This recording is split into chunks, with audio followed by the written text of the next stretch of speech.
Chhattisgarh high court ने एक आदिवासी दंपति के तलाक के मामले में वकील से ही पूछा है कि आखिर उनके आदिवासी मुवक्किल को किस तरह तलाक दिया जा सकता है।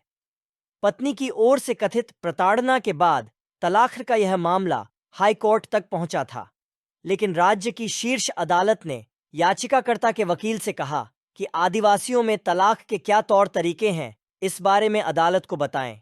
याचिकाकर्ता के वकील जयदीप सिंह यादव ने बीबीसी से कहा, आदिवासी समाज में हिंदू विवाह अधिनियम लागू नहीं होता।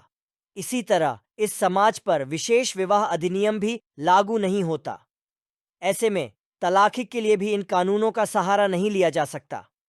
अदालत ने हमें आदिवासी समाज में प्रचलित तलाक की प्रथाओं के बारे में जानकारी देने के लिए निर्देशित किया है। अदालत के इस निर्देश के बाद छत्तीसगढ़ में समान नागरिक संहिता और सरना कोड जैसे मुद्दे पर बहस शुरू हो गई है।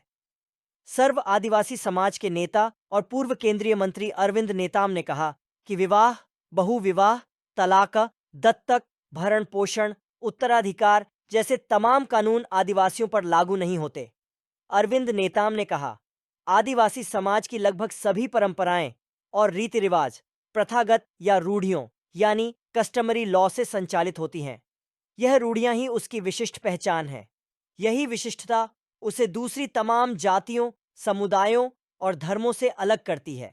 ऐसे में समान नागरिक संहिता जैसे प्रावधानों पर आदिवासियों को सचेत रहने की जरूरत है।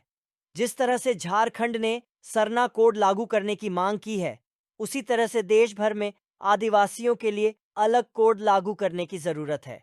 हालांकि सामाजिक कार्यकर्ता इंदु नेताम इससे सहमत हैं कि आदिवासियों के पारंपरिक रीति रिवाज में हस्तक्षेप की जरूरत नहीं है, लेकिन वे इसमें कुछ जरूरी बदलावों की पक्षधर हैं।